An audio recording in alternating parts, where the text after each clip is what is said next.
Bismillahirrahmanirrahim. Assalamualaikum warahmatullahi wabarakatuh. Selamat siang setengah sore Bapak Ibu, semangat pagi. Alhamdulillah. Pagi semangat. Alhamdulillah panjenengan bisa hadir di ruang ini memenuhi undangan saya secara lisan. Bapak Ibu yang kami hormati, hari ini kembali saya mengundang panjenengan dalam rangka diseminasi pemahaman budaya positif. Perkenalkan, saya Elizabeth Dia Astuti SPD, DGP Angkatan 9, Kota Malang dari SDN Pesantren 2. Bapak Ibu, karena tadi sudah letih, kita ice breaking dulu. Coba ditebak Bapak Ibu biar nggak ngantuk. Ditambah ular. Udah. Ada yang lain? Apa? Tebakannya udah. Ditambah tambah udah. Kalau yang ini jadi hewan apa ya? Sapi. Apa? Sapi. Sapi. Betul? Betul. Sapi, tepuk tangan. Lanjut lagi.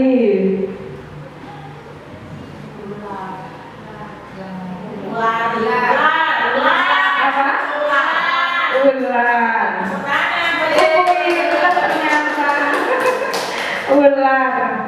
Terima kasih Bapak Ibu. Itu tadi sejenak untuk apa ya? Untuk merelakan kita.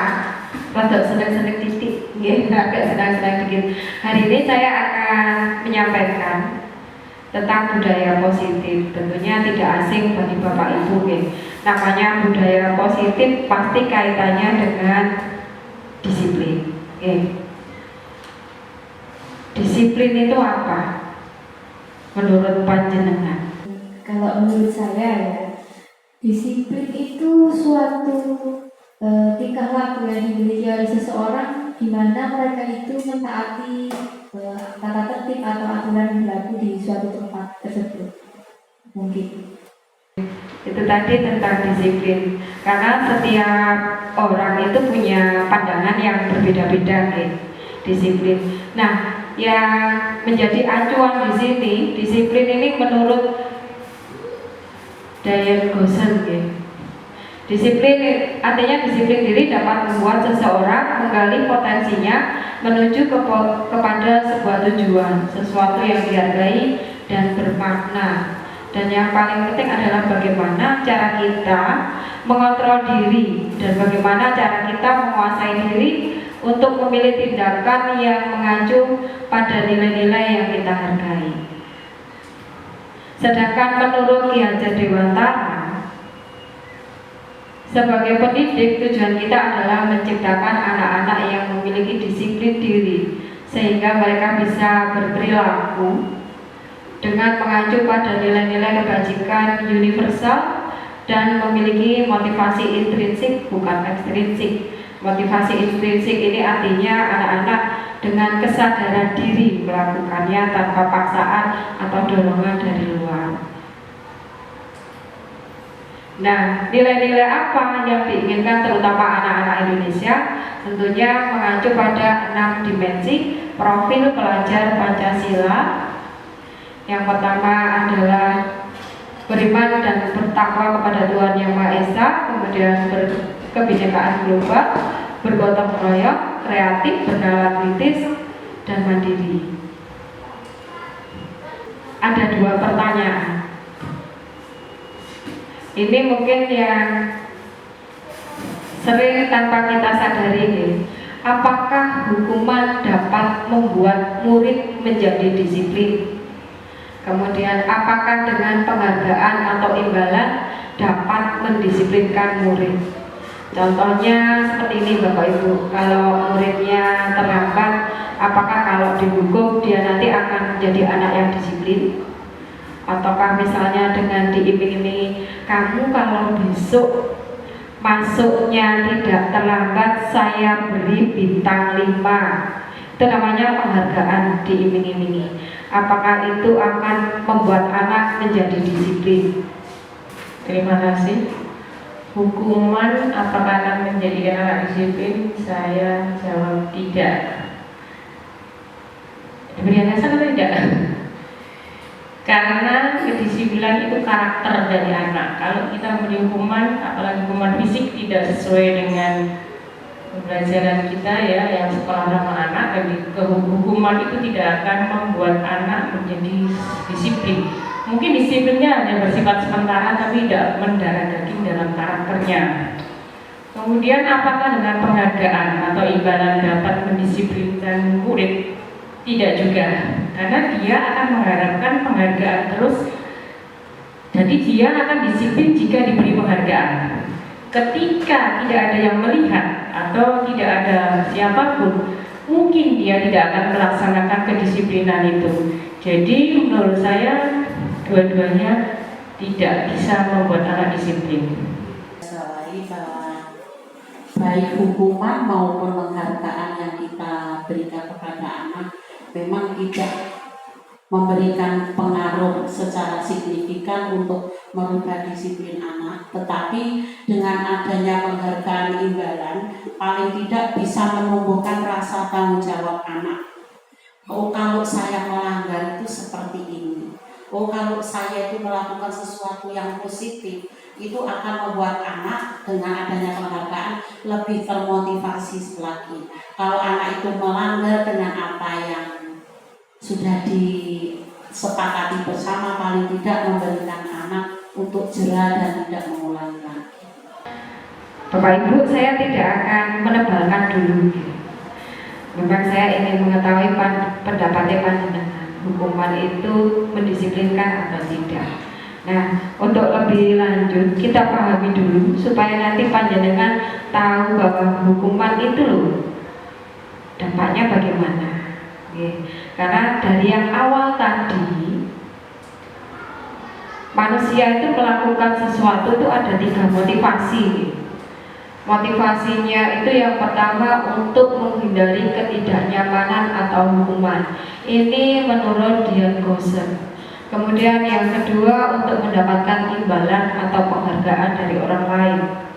Yang ketiga untuk menjadi orang yang mereka inginkan dan menghargai diri sendiri dengan nilai-nilai yang mereka percaya.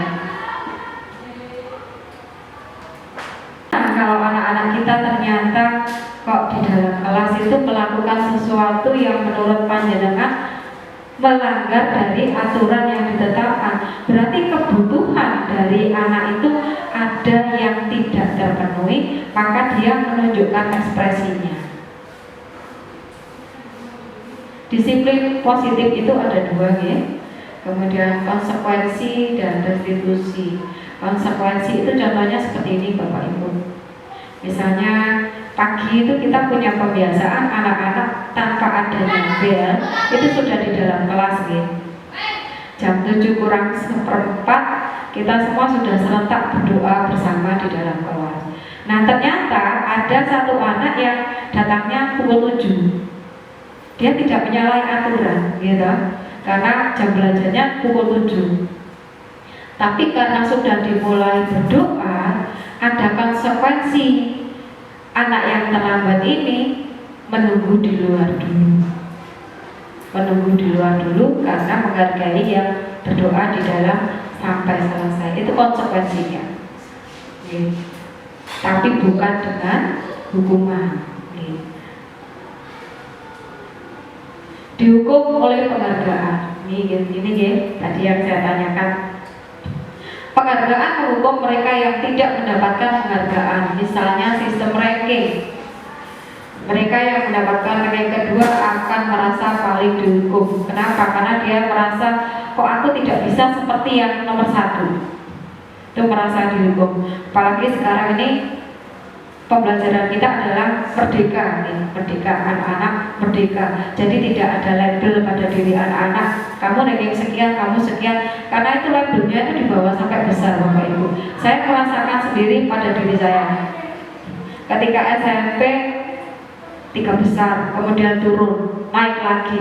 Itu rasanya luar biasa. Sampai sekarang itu tertanam di diri saya. Oh, saya pernah mengalami jatuh sekian. Saya pernah mengalami naiknya sekian. Apakah itu menimbulkan motivasi? Monggo kita pelajari. Memberikan penghargaan atau hukuman adalah hal yang sama. Karena keduanya mencoba mengendalikan perilaku seseorang. Karena orang pada dasarnya tidak suka dikendalikan dalam jangka waktu lama. Betul atau tidak? Penghargaan akan terlihat sebagai hukuman. Jika suatu penghargaan diharapkan namun tidak mendapatkannya, maka akan merasa seperti dihukum. Sama, saya dulu waktu SMA itu pernah turun dari 3 besar, Bapak Ibu. Ada ketakutan gak berani pulang karena takut ke orang tua. Ini namanya jangka pendek. Motivasinya jangka pendek. Apakah Bapak Ibu pernah menerapkan disiplin yang pernah dilakukan apa? Terima kasih. Saya akan mencoba menjawab.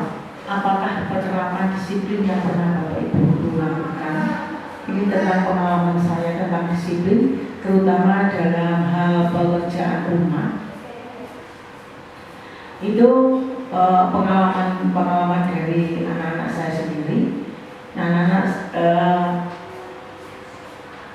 tentang pekerjaan rumah, setiap pulang sekolah, contoh ya Bu ya, setiap pulang sekolah itu kalau anak-anak sudah kita biasakan disiplin, pulang sekolah ganti baju, kemudian dia langsung mengerjakan pekerjaan rumahnya. Ini contoh.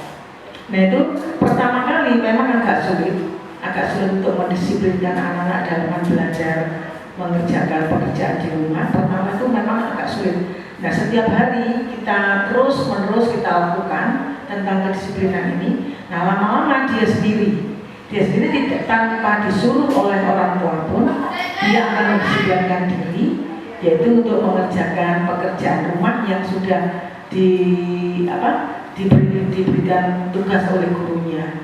Jadi sampai mulai kecil sampai besar pun demikian. Jadi kita itu setiap hari kita terus kita mengingatkan supaya mendisiplinkan diri, yaitu tentang pekerjaan rumah. Contohnya yang paling mudah. Terima kasih. Terima kasih Bu Tuti. Yang bisa saya ambil di sana, akhirnya anak-anak muncul motivasi internal dari diri mereka. Punya kesadaran bahwa mengerjakan tugas itu adalah tanggung jawabnya. Itu yang kita harapkan. Terkait dengan restitusi adalah proses menciptakan kondisi bagaimana bagi murid untuk memperbaiki kesalahan mereka sehingga mereka bisa kembali pada kelompok mereka dengan karakter yang lebih kuat. Ini menurut Diane Bosser. Kemudian menurut beliau juga ada 5 posisi kontrol: penghukum, pembuat rasa bersalah, teman, pemantau, atau manajer. Ini kita, Bapak Ibu guru yang di sekolah. Kita memposisikan diri kita yang di urutan yang mana? Apakah kita penghukum, pembuat rasa bersalah, teman, pemantau, atau manajer? Seorang pemilik adalah dapat mengenali dirinya. Pada video kali ini kita akan membahas tentang 5 posisi kontrol yang digunakan oleh Diane Bosser dan contoh penerapan. 5 posisi kontrol itu adalah: 1. Posisi penghukum, 2. Posisi pembuat rasa bersalah, 3. Posisi teman, 4. Posisi pemantau atau monitor, dan 5. Posisi manajer. Untuk lebih memahami kelima posisi tersebut, mari kita saksikan kasus Maren dalam lambat hadir 20 menit di sekolah dan melihat bagaimana kelima posisi kontrol dalam menghadapi masalah tersebut.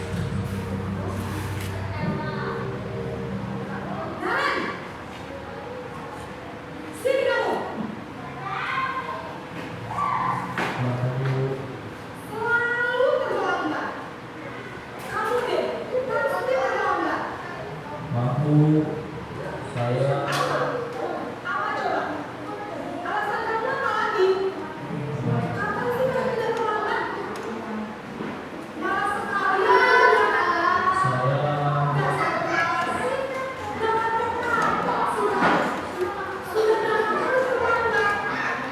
Ibu bisa mengetahui posisinya ada di mana. Nah, Bapak Ibu yang dilihat Bapak Ibu yang menerapkan posisi sebagai manajer tadi, itu adalah menerapkan segitiga restitusi. Suatu proses dialog yang dijalankan oleh guru agar dapat menghasilkan murid yang mandiri dan bertanggung jawab. Nih, saat guru di posisi manajer, aspek yang dikembangkan pada murid adalah motivasi intrinsik. Jadi tadi digali narennya. Apa yang harus dilakukan oleh naren tadi? Sehingga penanaman nilai-nilai kebajikan dapat tumbuh dan berkembang menjadi kebiasaan positif yang akhirnya membentuk karakter murid. Ini adalah 3 posisi langkah-langkah dari segitiga restitusi. Yang pertama tadi naren dipanggil itu untuk menstabilkan identitasnya. Kemudian validasi tindakannya yang salah yang mana.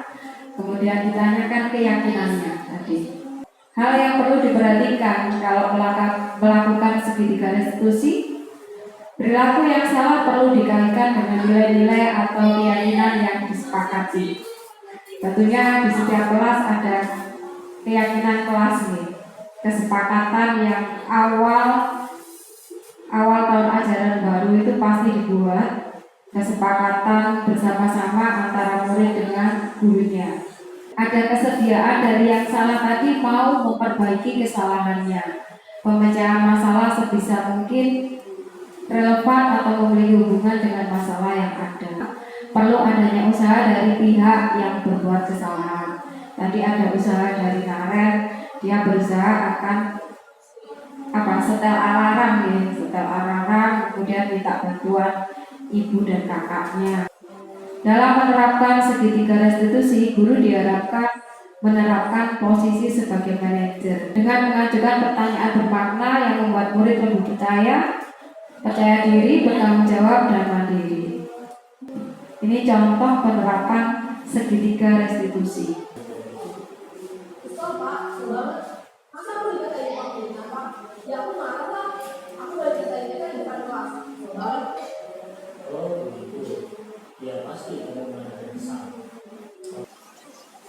Nah, itu tadi Bapak Ibu, bagaimana Pak Guru tadi menyelesaikan permasalahan yang ada pada muridnya menggunakan segitiga restitusi dengan 3 langkah tadi. Nah, yang paling terakhir itu adalah menanyakan keyakinan di kelasnya. Keyakinannya tadi apa nih? Kalau saya beritahu. Dari orang Menghargai orang lain. lebih bisa mengendalikan diri, bersabar. Ya, itu adalah keyakinan yang dibentuk atau disepakati antara guru dan muridnya di dalam kelas. Ya. Jadi anak-anak kalau membuat kesalahan, gurunya bertindak sebagai posisi kontrolnya sebagai manajer, mengingatkan kembali kesepakatan apa yang dilanggar oleh anak tersebut diyakini penting, sehingga muncul motivasi dari intrinsik anaknya mau melakukan perubahan yang lebih baik, muncul dari kesadaran diri sendiri. Mungkin ada yang ditanyakan Bapak Ibu terkait dengan budaya positif. Tentunya banyak sekali permasalahan yang muncul di sekolah yang tanpa kita sadari, sekecil apapun itu biasanya muncul. Biasanya kalau anak-anak itu tanpa sengaja datang terlambat, tidak mengerjakan tugas, mungkin sekali 2 kali bisa ditoleransi. Tapi kalau sudah lebih dari 3 kali, berarti kita sebagai guru harus menerapkan posisi kontrolnya sebagai manajer tadi. Itu tujuannya apa? Supaya budaya positif itu di sekolah kita itu terbangun memang dari motivasi intrinsik anak-anak kita. Sekian dari saya, terima kasih. Mungkin apabila ada pertanyaan, monggo, kalau mungkin saya bisa menjawab pertanyaan dari panjenengan, ataukah dikira sudah cukup? Bagaimana Bapak Ibu? Cukup ataukah ada pertanyaan? Mungkin itu saja dari saya. Terima kasih Bapak Ibu atas waktunya, meluangkan waktu di diseminasi budaya positif modul 1.4 saya. Terima kasih banyak. Matur nuwun kepada Ibu Kepala Sekolah juga dan Bapak Ibu yang lainnya. Saya akhiri. Wassalamualaikum warahmatullahi wabarakatuh. Terima kasih banyak. Selamat pagi anak-anak.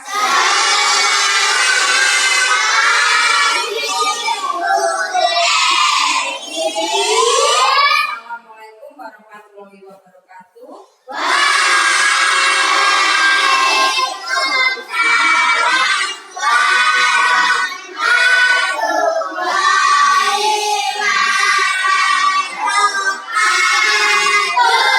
Mana kabarnya hari ini?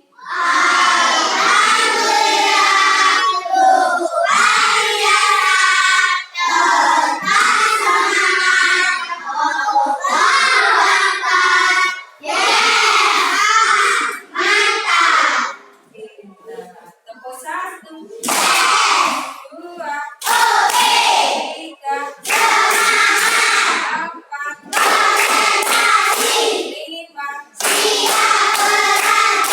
kelas 2.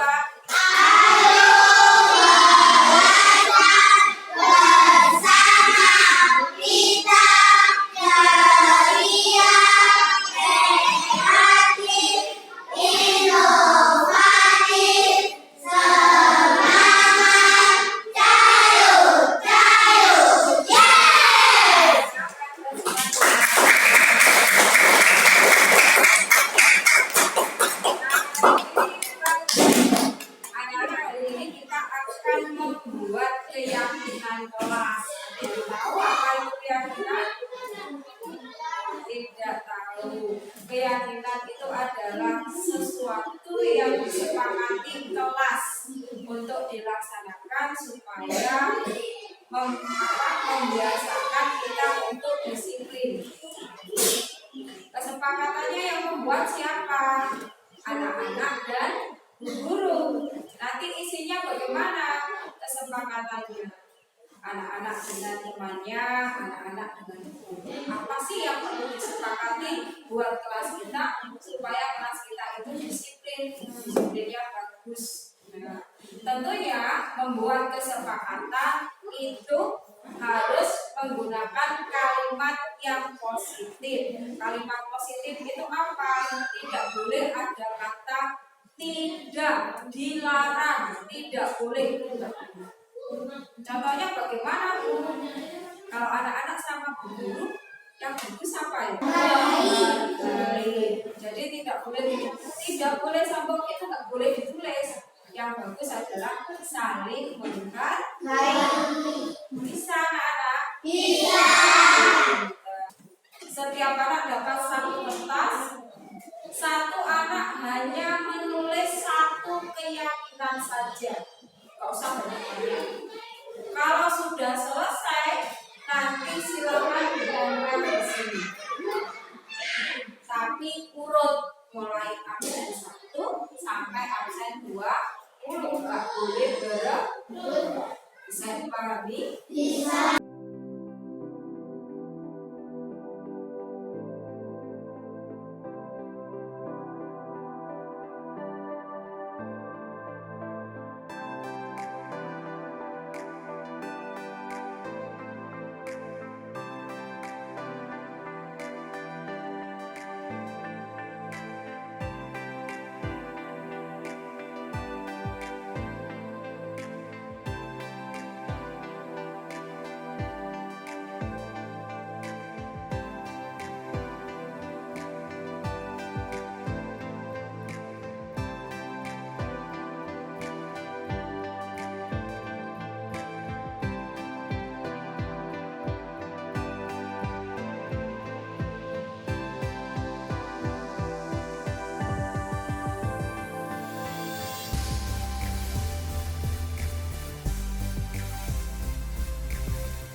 memakai seragam, menghargai teman dan guru, hadir tepat waktu.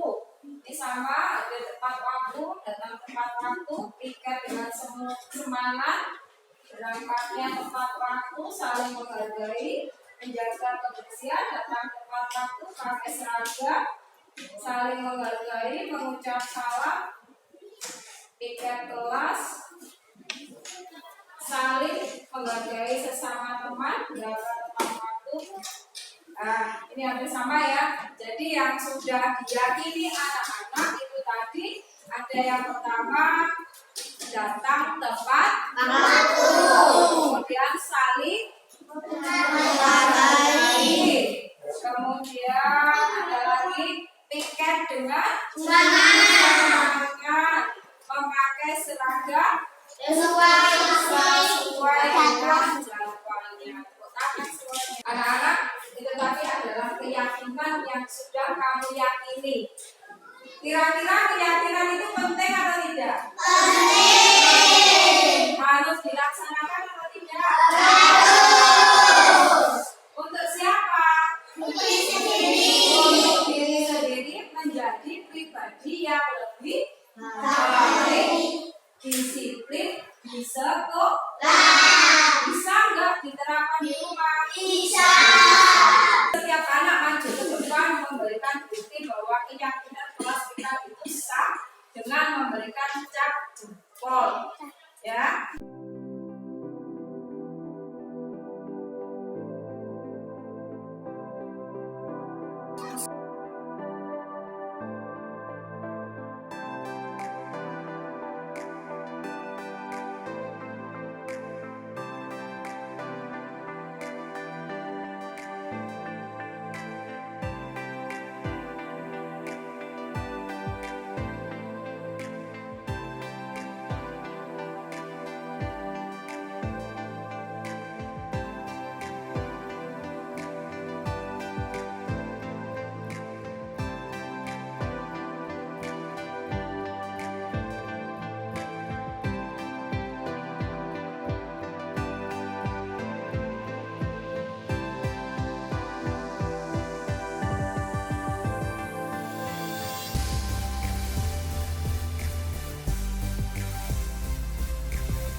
Kita laksanakan keyakinan kita mulai hari ini.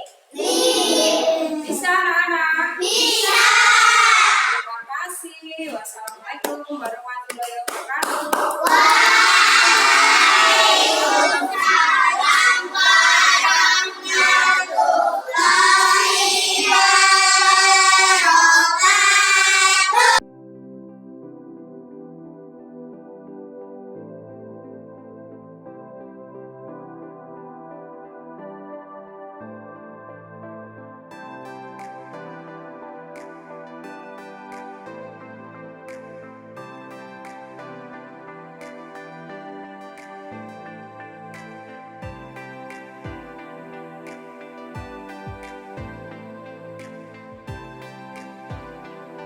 Saya Syafa, kelas 2. Saya senang. Keyakinan kelas itu penting, membuat menjadi disiplin. Nama saya Alesa, saya dari kelas 2. Saya senang belajar keyakinan. Keyakinan membuat lebih tanggung jawab. Nama saya Danis, saya kelas 2. Saya senang belajar keyakinan membuat kita bisa menghargai teman.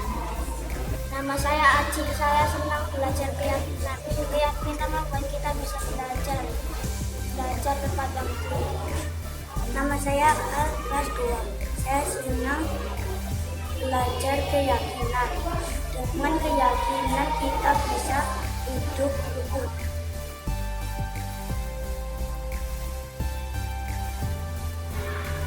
Saya adalah guru SDN Satrian 2, di mana saya merupakan salah satu teman dari Ibu Elizabeth sebagai peserta CGP Angkatan 9 dari Kota Malang. Saya ingin memberikan pendapat saya mengenai pembiasaan disiplin positif yang diterapkan terhadap peserta didik, di mana dengan adanya disiplin positif mampu mengembangkan karakter siswa sehingga menumbuhkan motivasi dalam diri siswa untuk meraih cita-cita di masa depan. Selain itu, dengan adanya disiplin positif mampu membuat anak tumbuh kembang menjadi anak yang mampu membuat keputusan di dalam setiap permasalahan yang dihadapi di masa depan. Dan yang terakhir kali, dengan adanya disiplin positif mampu membuat anak menjadi pribadi yang terampil di dalam meraih cita-cita di masa depannya. Terima kasih. Saya Hari Suling Astuti, teman dari Bu Elizabeth CGP Angkatan 9 Kota Malang. Dari pemaparan budaya positif yang telah saya peroleh, dapat menambah pengetahuan bagi saya. Ketika siswa ada masalah, saya bisa memahami posisi kontrol dan dapat menyelesaikan masalah dari siswa tersebut dengan baik.